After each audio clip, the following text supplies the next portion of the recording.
Hey everyone, so today I wanted to try something a little bit different and take you along my lesson planning process.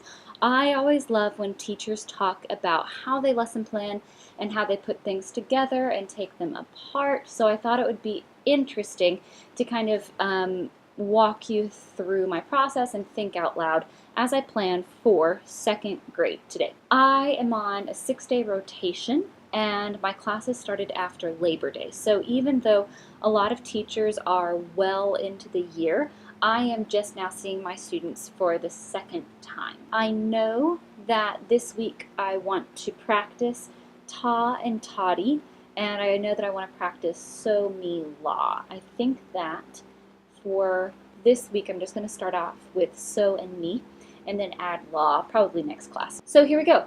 This is second grade, lesson number 2. I always use this lesson plan template. I keep it in my Google Drive, and it is a lifesaver for me. So we'll start with something easy. September 17th. No, obviously not that easy. September 17th. There we go. 2018. This is lesson number 2. My objectives are to practice ta and toddy. I know that's not an actual legitimate objective, but for right now that's what I know I want to do. And I also want to practice so and me.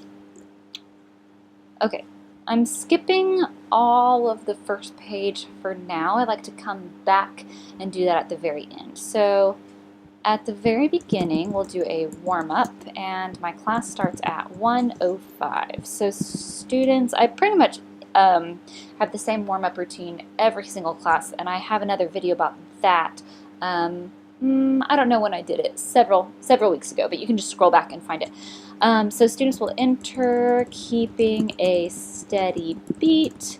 From there, we will sing some, well, we'll echo tonal patterns, and since we are practicing so and me, I'll use so and me for those tonal patterns, and then we will echo, actually from there we'll sing hello, sing greetings, and for that I sing hello to them, they sing back, and then I'll ask them a question. So something might be like, what did you do over the summer, or what did you do over the weekend, or what's your favorite food, or who is your favorite basketball team, or whatever it is. So we'll sing some greetings, sing hello, and then we'll do some echo clapping patterns. I like to use clapping at the very end because it's a really easy transition. Echo, clap. So now I need our first song. Today, this week rather, we'll start off with Bounce High. That's a fun one. Actually, you know what? I'm going to include that as a part of my warm-up. I'm going to put it in that spot because I don't think we'll do that much with it. So I'll say echo, clap, bounce high, and then students can choose from 3 songs. So I'll say, which song is it? 3 songs will obviously be Bounce High, and then we'll do Apple Tree, and then Engine. I'll tell you right now, my students will all say Apple Tree at first. I think that they know it's not the rhythm to Apple Tree, but in their hearts, they just really want to play the game. It is like their favorite game of all time is Apple Tree. But we're not doing that, we're doing Bounce High. So choose from 3 songs, and then we'll play the game. Another thing that we can do with Bounce High as we play the game will be for students to enter here while they play. From there, I want to go to Seesaw, and I don't know how I'll get there yet, but when we get to Seesaw, I know that I want students to, first we'll need to find high and low, in the song, we'll do that by sing. And then after we sing it, we'll hum it. And then I'll say, boys, girls, can you find high and low in the song? We'll hum it again. We'll think about it. They'll say, yes, absolutely. I hope. And find high and low. And then we'll say, how can you show high and low in your body? So they might do something like with their hands like this. Sometimes students get creative and just like move their head, which is fun. Sometimes they'll move their shoulders. Sometimes they'll like jump high and low. I don't care how they move high and low, but we'll do it again. And, well, we will find high and low in our bodies and then take a few ideas, sing again, and then I'll say, how can you show high and low with a partner? And I'll give them a few moments to figure that out. Same thing, I'll take a few ideas there and sing again.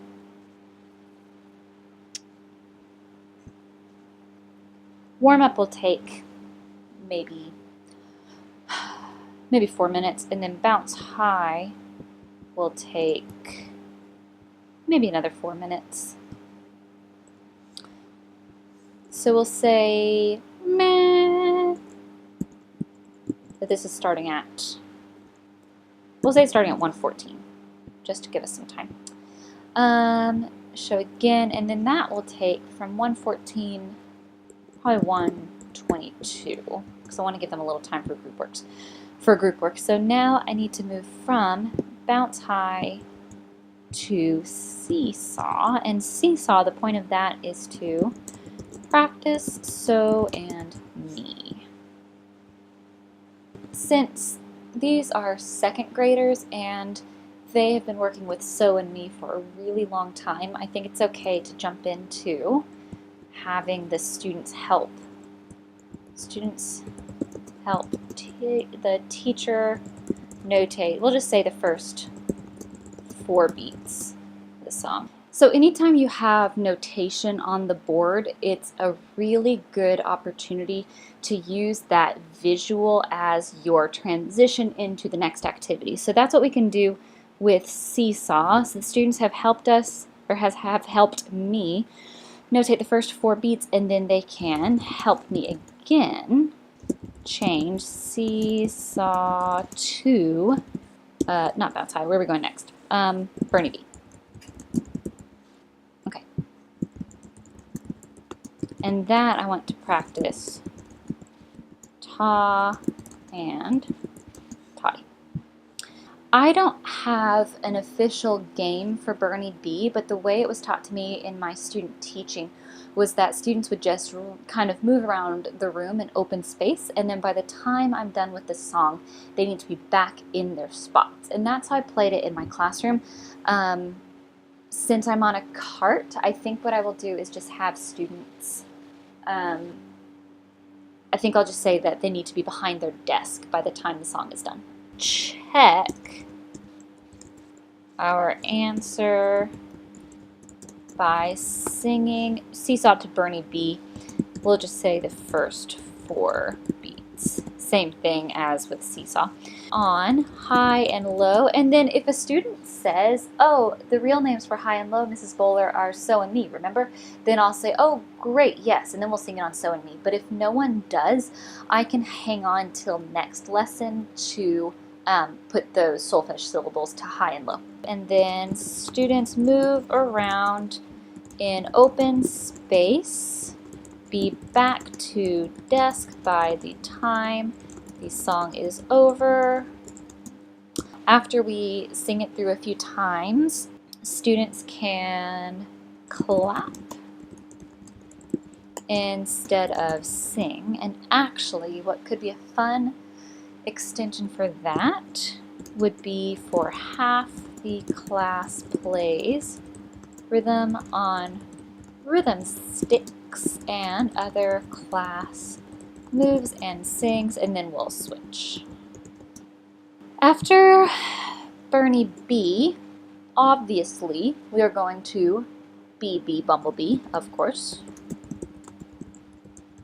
And my transition there can just be, I know a rhyme about a bee. That'll be easy. And I'll go ahead and have students speak to their, well, back to our circle.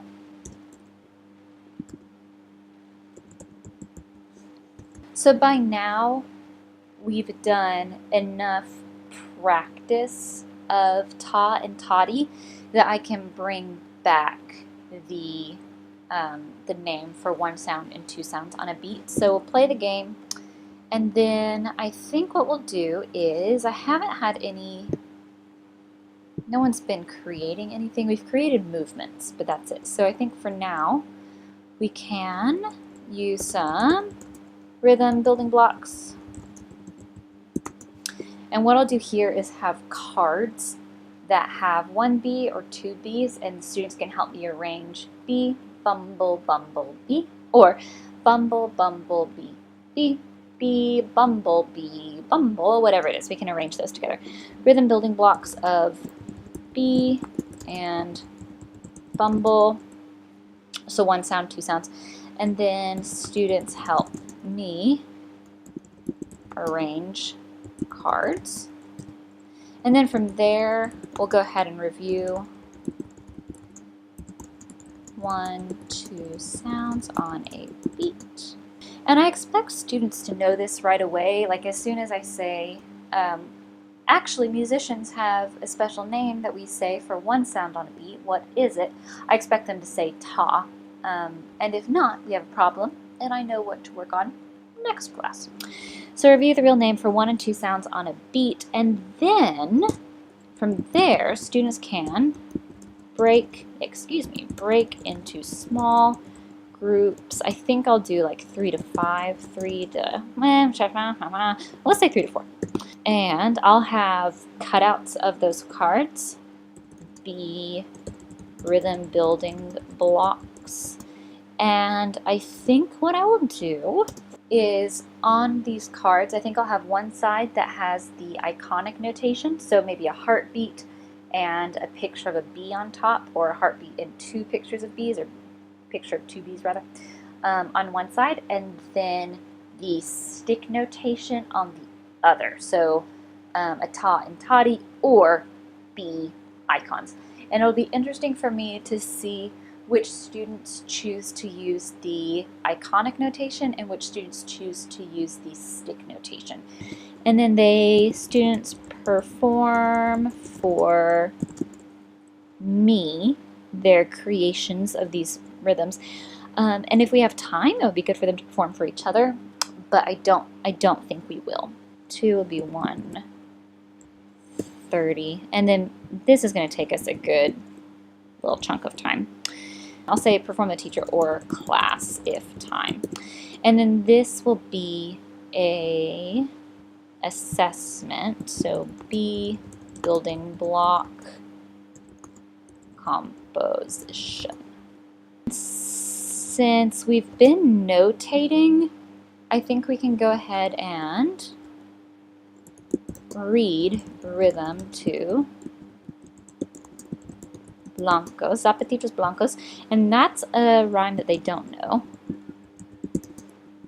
And we will play game to introduce, and then the transition, I'll just speak. Walk to your desks and have a seat. BB Bumblebee, before I forget, that is working on practicing ta and toddy. Okay, great. I think we're good. The only thing that I'm missing is a transition here.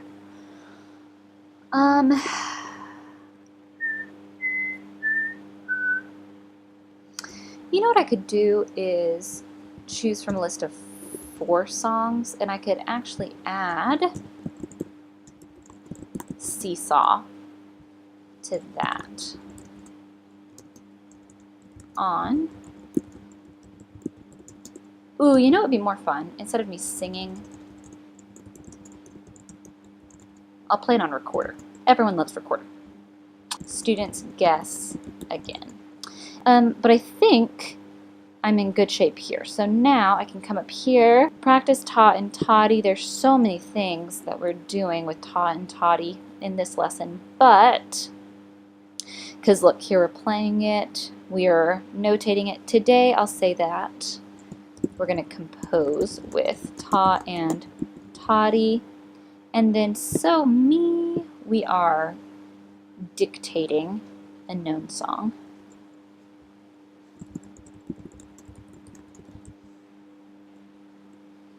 My materials, I need to bring the rhythm building blocks. I need to bring seesaw icons. Curious about if seesaw is one word or two words. I'll Google it after this. Seesaw icons, and then there's something else. Oh, I need to bring rhythm sticks.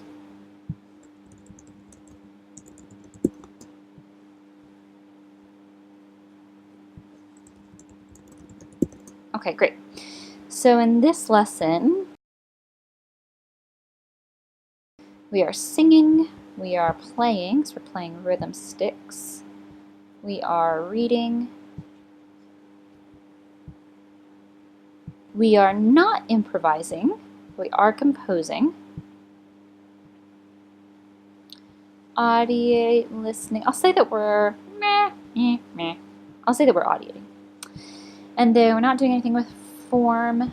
We are doing part work when they play the rhythm sticks, and then solos, no, even though they're performing in small groups, I don't think I'll count that, but we're definitely doing some movement in this lesson.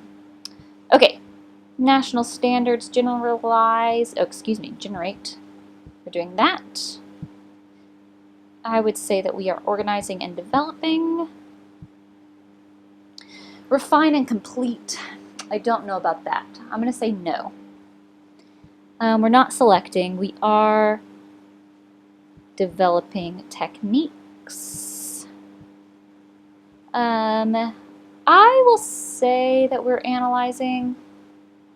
We're not really interpreting meaning or evaluating. Okay, so I think that's it. So I have my objectives, I have the assessment materials, all my transitions are filled in, and I think we are good to go.